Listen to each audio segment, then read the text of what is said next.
Hello, and welcome to the Footy Podcast. To benefit Here's Help. Here's Help is a nonprofit comprehensive rehabilitation and educational agency that's been providing treatment services in South Florida since 1968. For more information on Here's Help or Footy's podcast, you can contact us at 305-685-8201.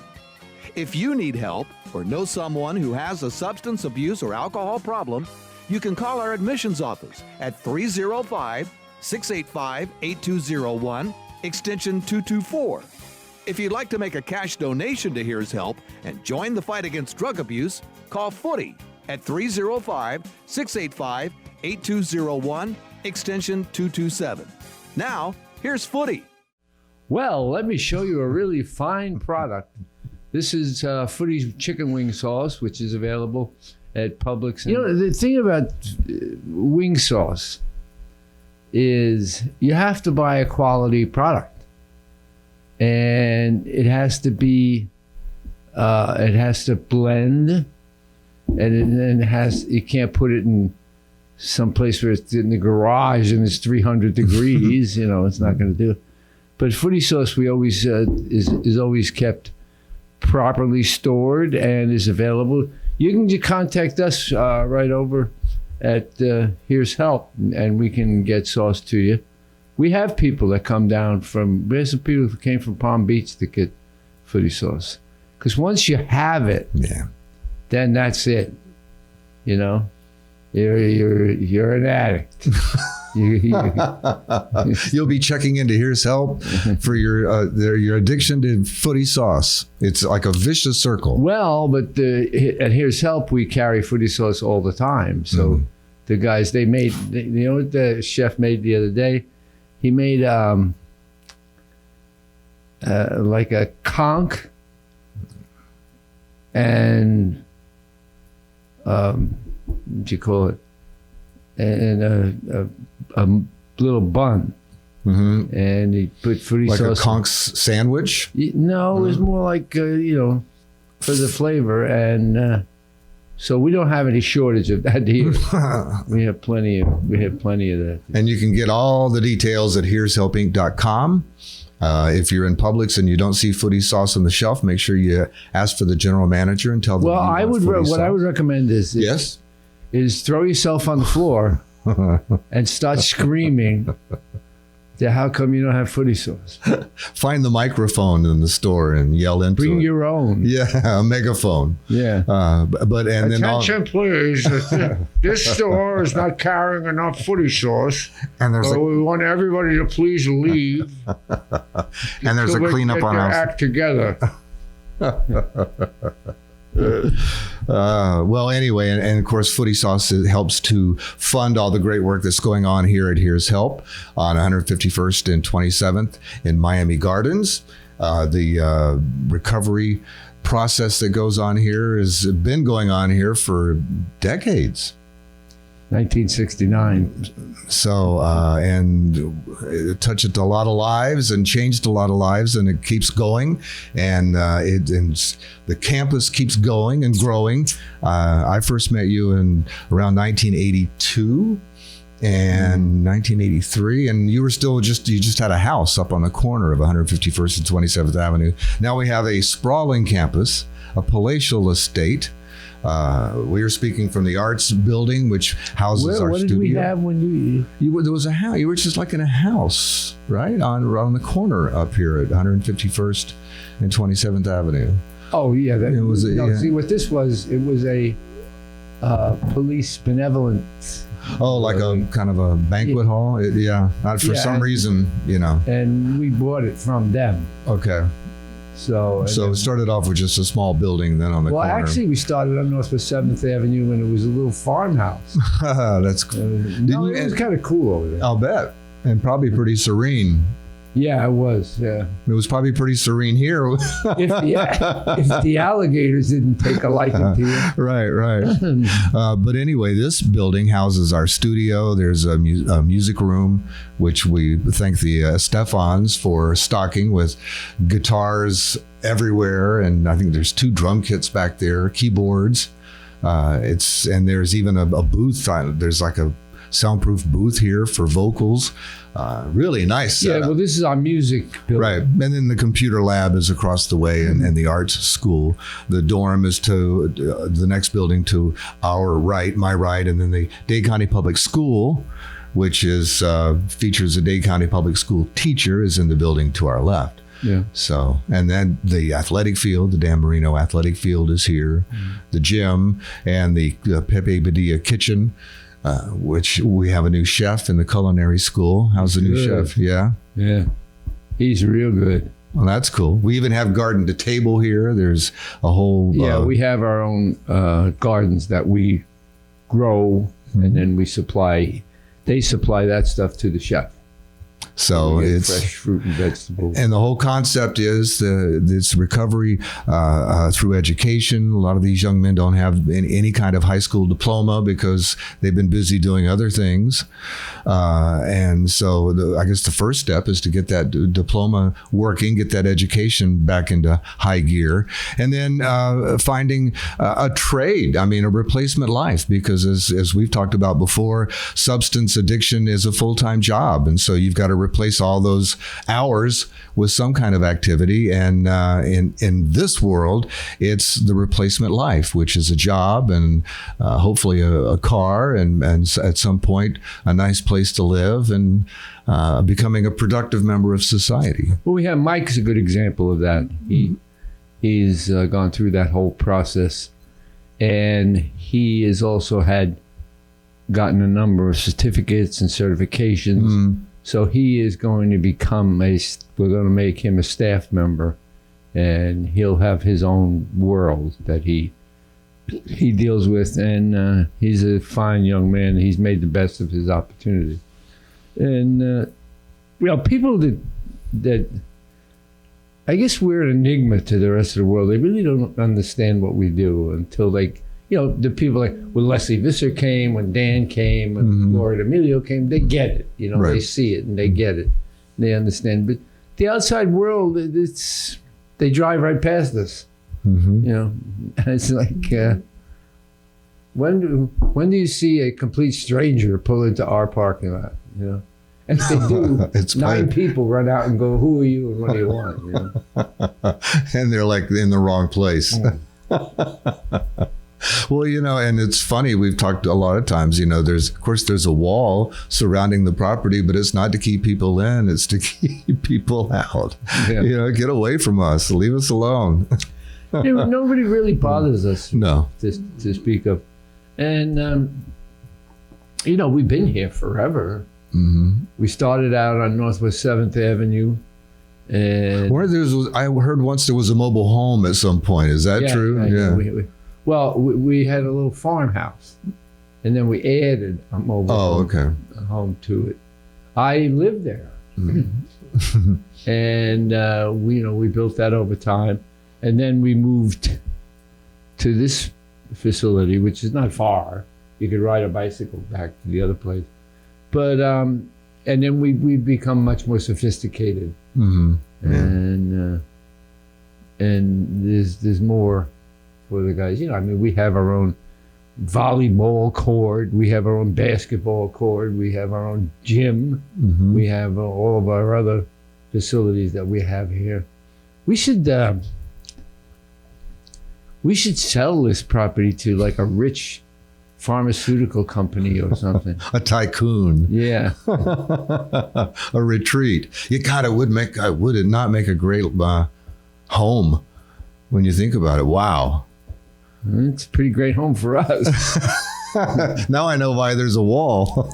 Ask me a question. Why is there no pool? Why is there no pool, Footy? Yeah, we have had God knows how many inquiries about adding a pool. It would make sense. No, it doesn't. It makes no sense. Oh, okay. What happens is when you add a pool, okay, now you're responsible for everybody within a mile of your facility. Some liability. Yeah. There's the paperwork on the pool is just unrelenting, and you can't just throw everybody in the water. It doesn't really work. Some of them don't swim. Yeah, can you imagine living in South Florida and not knowing how to swim? And there's a lot. Yeah, believe it or not, there is a lot. I was listening to Leslie Visser and Defoe and them the other day, and they were down in the Keys. And I happen to have a facility down in the Keys with my son. Mm-hmm. So, in fact, you know, when I moved, when I fled New York Yeah. and came down, first thing I did was I went to the Keys. My brother came, stayed with me for a while, then he went down, and so I had a place to go, and I knew Mel Fisher. Yeah. I have all of that stuff with the Atocha and all the things that were going on. A lot of tragedies came out of that, though. Very true. A lot of people died. Yeah. And a lot of people went broke. Well, you know what the interesting thing about Mel was? He started drinking at 7 o'clock every day. Allegedly. No, I was there. Yeah, well, that is a problem. But you know, he was. That's the way he was. Right. The world he came from. He was a good guy. He was an interesting guy. I spent a lot of time with him. If you don't know who Mel Fisher is, he's the one that they found the Atocha, one of the sunken ships. It was the Spanish ship hauling the gold over to the New World. Well, I don't think they hauled it over to the New World. I think what they did was they found it here. Mm-hmm. They stashed it here. They have a museum and a place you can go and buy pieces of 8 and everything else. Mm-hmm. And then he processed it financially. It isn't like they had a hidden closet with the stuff. Mm-hmm. I mean, they had that, but that was part of the whole process. You know, it's what you had to do. And my brother lived in Key West. Mm-hmm. He lived on Simonton, I think, and he was involved, and he went out to the Atocha a couple times, but they chased him away, and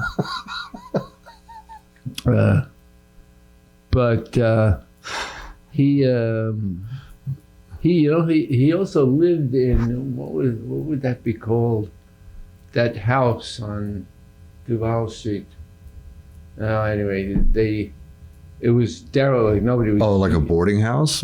No, no one was using it, so they turned it into a commune, and then they turned it into, a house with a lot of stuff in it, and then they turned it into a restaurant, Fogarty House. So. Yeah, I miss my time in the Keys. Well, you know what? It's not like it used to be, though. That's the thing. I mean, I've got a lot of fond memories and a lot of non-memories of things that went on in the Keys, but I've been told that it's really changed a lot. It's been a long time since I was there. I've been there, and it's there's different color paint on the wall, but it's the Keys. Yeah. Well, good. I hope so. I hope you can't really escape it. Yeah, I hope it never changes because it's a great place. A lot of fun times there. But my son, he's retiring from the Coast Guard after 32 years, and he's opening a business, or he's opened a business in the Keys. We have a little house in Key Largo. And he's going to repair boats. Oh, wow. I mean, it's like saying Picasso's going to paint. And he's getting on his feet, and he's doing very well. And that's his world. Mm-hmm. He loves it. His brother, too. Johnny goes down there and stays with him. And they have 4 kids, which they've already. I think I met one of your granddaughters the other day. Oh yeah, Bella. Yeah. But they immediately changed their, they immediately indoctrinated them into the world. Right. And so everything is good in that department. So, well, how do you explain to people, what we do and what we, you made a very good point in that we have a massive property here. Mm-hmm. And people drive past it all day, every day. Mm-hmm. And I'll guarantee you that 19 out of 20 have no idea what it is. I would totally agree with that. And they go by, and that's that. Mm-hmm. And in fact, today I'm going to lunch at one of my favorite places, and that would be Hialeah Park. And with the great Frank Fiore and Maritza Gutierrez, we're all getting together. We have a project, and we're going to work on it. And we hopefully will be some sort of beneficiary of the whole thing. So that's good. And we also have, how can I explain it? We have everything. I mean, what more could we have? Right. When I was at the beginning of this podcast, I kind of ran down a quick list, and I didn't cover half the things that are going on here. And, we haven't, if we could do like the deep dive, and one of the things that I think is really key to what goes on here is structure and how the day is structured. We've had so many of the young men here on the podcast, and you ask them, okay, well, what's a typical day like? And they're right there. Well, we're up at 7:30. We have to be here, and it's ingrained, in their psyche, this schedule, and it's so funny to listen to them rattle off, and they'll start at 7:30, and make our beds is in there, and shave. They always talk about we have to shave, and then there's indoor activities and outdoor activities and breaks throughout the day. And as we've said in the past, a lot of the young men go over to school for a portion of their day, and there is like relaxation time.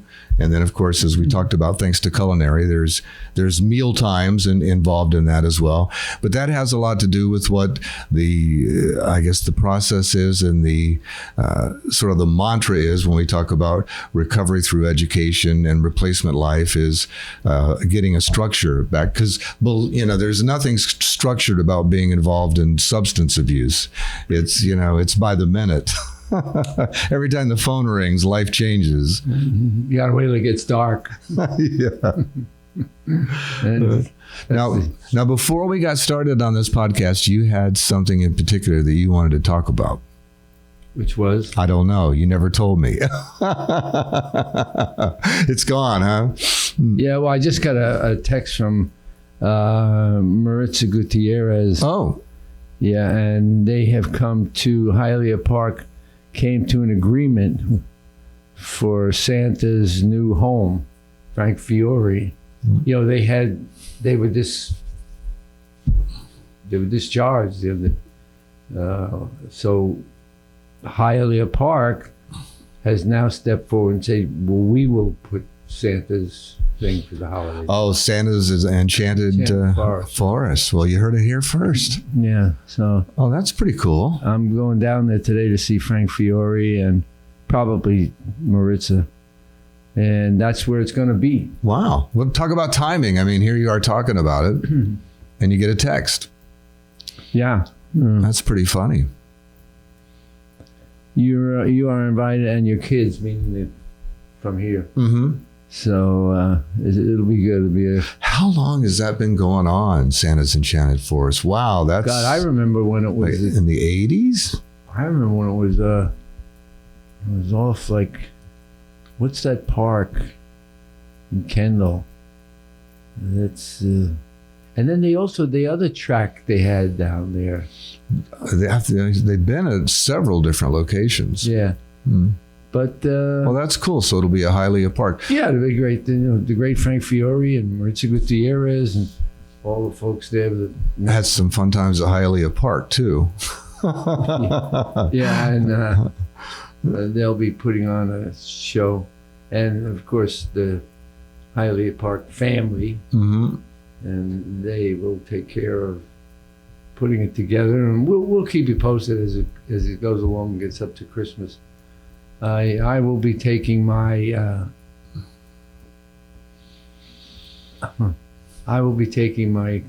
Christmas jaunt in November this year. I usually go early because I go to see Darlene Love, so I have to go when she's performing. And she's performing out on Long Island. So I have a lot of childhood friends. Well, you know. Oh, yeah. And it's a yearly thing. It's been a yearly thing for a long time. And we go and we. Don't you have your own like private chair at the restaurant there or the venue? I think you told me. Don't they bring you out like a? No, I have a chair. Right. Yeah. Okay. Yeah. So I knew there was some distinction because of your long tenure of attending the holiday. Yeah, I went last year or the year before.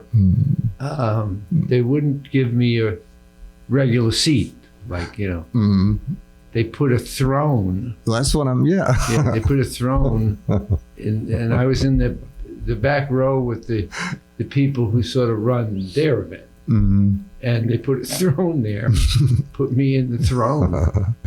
Well, but I have actually been there for right, a lot of years, and I have childhood friends. It's always special for us to get together. Right. If they don't get in a fight with the guy at the restaurant. Yeah, right. One of the other patrons. Yeah. So it's a fun thing. So I'll keep you posted. I'm going to the meeting today. I'll get all the details and see my buddy Frank Fiore and, of course, all the folks at Hialeah Park.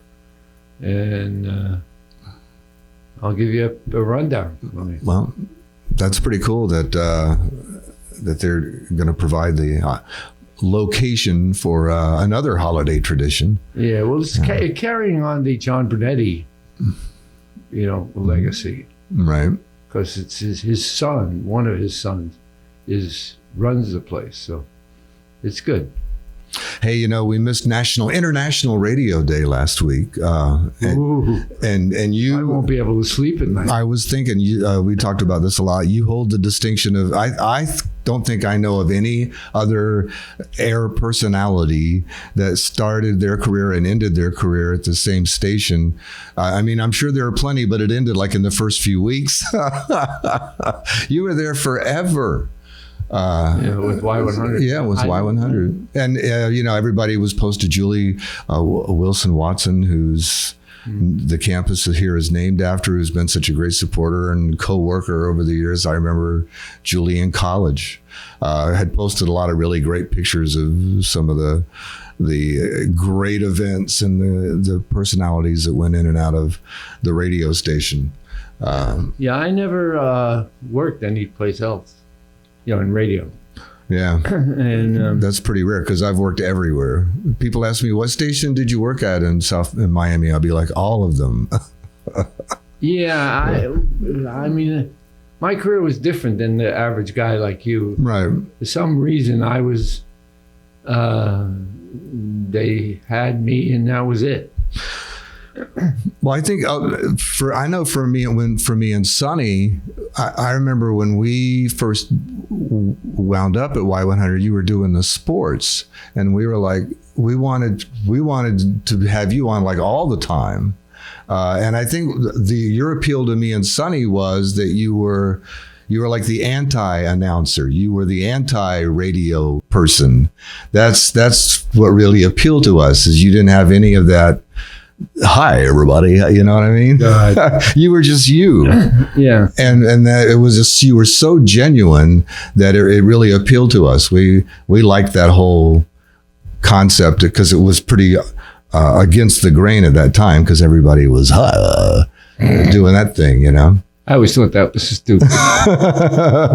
I can remember going to the NAB convention in Boston in like 1987 or 88. And, it was like any other convention. There were booths everywhere and there's some cavernous auditorium. And there'd be groups of guys having conversations as you made your way down the aisles. And they would all sound, well, I'm number one in 25 to 55. I wouldn't do that. Well, I was looking for a job at the time, so I had to be there. Oh, that was an odyssey. That was Tony Novia. We went to New York a lot. We did at the radio station, I know, when we were there. Well, the Statue of Liberty was a big thing, and so that was a big excuse to go. But you guys did something else. I remember you went up in advance of something to get audio, like Man on the Street audio. Oh, yeah. We went with the TV people. Right. And with Sonny. Right. Sonny wasn't really familiar with the environment, that it was New York. And it was funny because he worked in New York. He worked at programmed a station up there. He didn't know anything. Well, no, he didn't know. I had to keep him from being killed by the mob in Times Square for saying stupid stuff. And he was a hick. He didn't. Well, we both. That was probably one of the first things that attracted each other, the two of us to each other, other than our sense of humor, was the fact that we were both just hicks, just country boys. You got just to meet Opie. one of my childhood friends, and I got a chance to meet Monty, which and who what his knife. Oh, yeah. We talked about that. We were over the weekend. Lori was editing, and I was reliving that story and laughing out loud. Yeah. We did have a lot of fun trips to New York, and a lot of fond memories. And that was one of the cool things about working at that radio station was they really understood the importance of promotion, and they understood the importance of making a big splash and making a lot of noise. Yeah, I remember I went to New York with Julie and Frank Amadeo. Frank Amadeo and everyone else.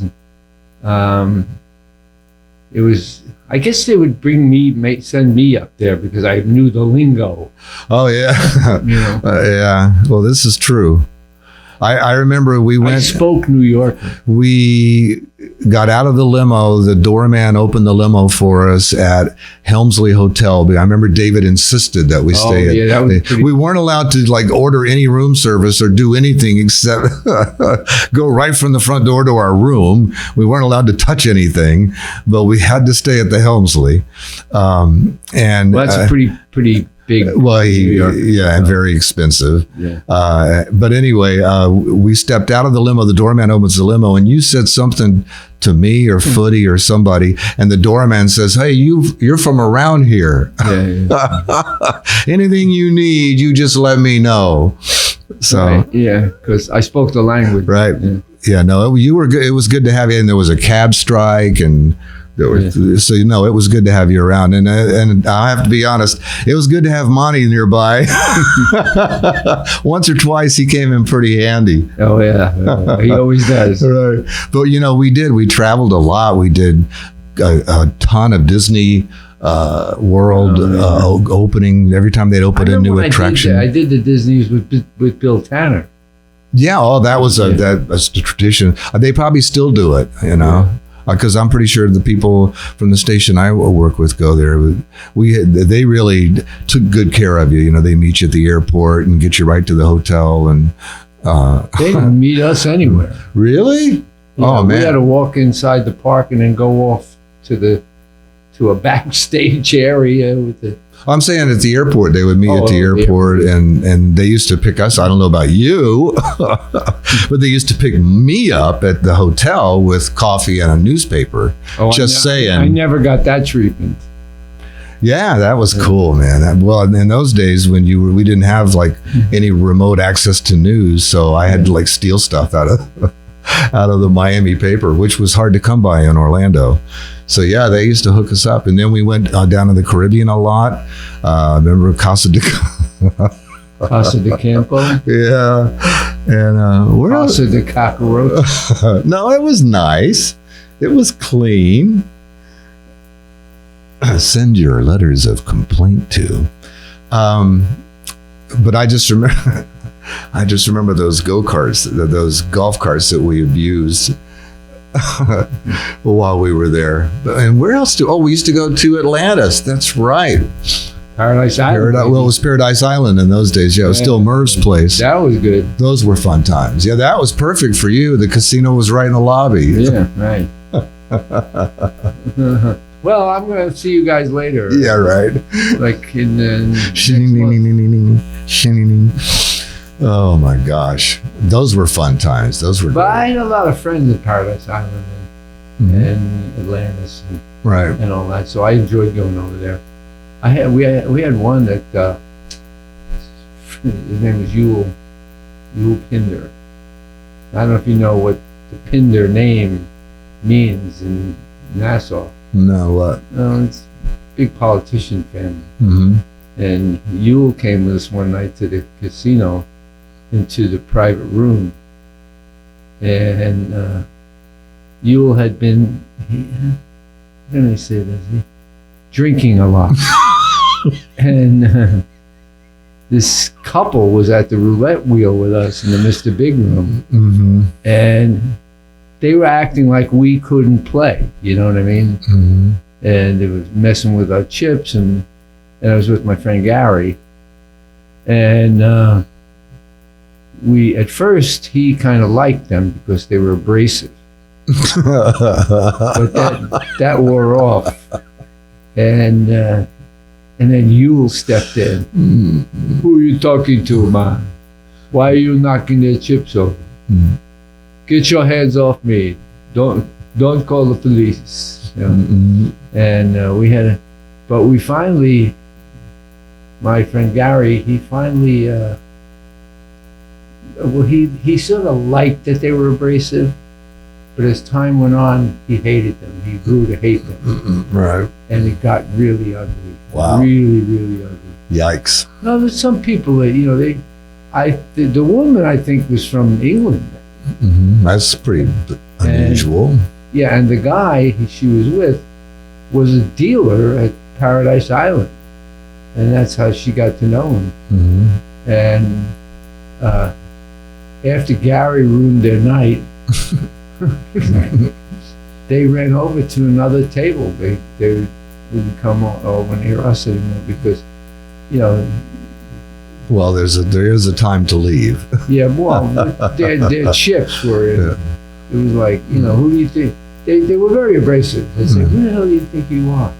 And I was sitting next to Commander Whitehead, who was hammered, and we're there, and it's like, they actually felt like It was like their table. What are you doing at my table? Yeah, what are you doing in my world here? Yeah. And that of course immediately made us more obnoxious than so. But I love Paradise Island. I love it over there. Yeah, another great. Still go there all the time. So yeah, we were very fortunate. And then you even traveled to Europe with the radio station, didn't you? Oh yeah, we went to Barcelona for the Olympics, and didn't you go to Paris? Oh yeah, we went to Paris, went to Barcelona, went to Thailand. We went all over the place. Wow. We went. I was gone by that time, so I missed out on the international travel. No, it was Julie and I actually had quite a. How can I explain this? We had quite a evening in Paris, and we went to do the show right from the evening. Oh, I have been there. Yeah, and Julie and I were laying on the floor. What do you want? And but we had also. Did I mention Barcelona? Yeah. Oh, yeah. Yeah, we went to a number of Olympic type of places, and we had a lot of fun. We always had a good time, and the clocks are so different here. It's very easy to stay up for 24 hours. That's really what that translates to. And I didn't really care about the Olympics one way or the other. Right. You were there to see Barcelona. Well, I was there to eat. And, have a few. Yeah. I really, really, I enjoyed that city more than any place else I'd been. It was really good because it's not like, it's interesting. Like there's Barcelona, okay, and it's in Spain. Mm-hmm. But the Barcelona people don't consider themselves part of Spain. They consider them Barcelonians or whatever. Mm-hmm. And it was really very interesting. We went to a beach, and we went into a summer house, big house. Mm-hmm. But it had like a restaurant in the middle of it. Just elegant and enjoyable. And we went there, we played some roulette. I think Bobby Mitchell was with me on that one, but vaguely. And it was a great place to go. I would like to go back, to be honest with you. And they're very like, wait, I'm a Barcelonian. Right. I'm not Spanish. You know, they very independent. Very independent. And it was great to be there. We want to thank you for watching our Footy podcasts, and thank you so much for your comments and your likes. We love likes, so make sure you give us a like or two, or 3 or 4. Click on the little bell, and we can notify you when we have another podcast coming up. In the meantime, make sure you pick up the Footy Sauce to help fund all the great work being done here at the Here's Help facility on 151st and 27th Avenue. Have you been introduced to Footy Sauce? Footy Sauce makes it easy to give ordinary chicken wings extraordinary flavor. Footy Wing Sauce is made with a perfect blend of herbs and spices. So what are you waiting for? Pour it on. Footy's Wing Sauce guarantees you a better taste in chicken wing every single time. When you fire up the grill, pour it on. Let Footy be your wingman. Kick your next party up a notch with Footy Sauce. Grab Footy's Wing Sauce and pour it on. And we will speak to you again soon on another Footy podcast. Thank you for listening to the Footy Podcast. To benefit, Here's Help. For more information about the Footy Podcast or Here's Help, contact us at 305-685-8201. If you need help or know someone who has a substance abuse or alcohol problem, you can call our admissions office at 305-685-8201, extension 224. If you'd like to make a cash donation to Here's Help and join the fight against drug abuse, call Footy at 305-685-8201, extension 227. The executive producer of the Footy Podcast is Sam Zacco, COO of Here's Help.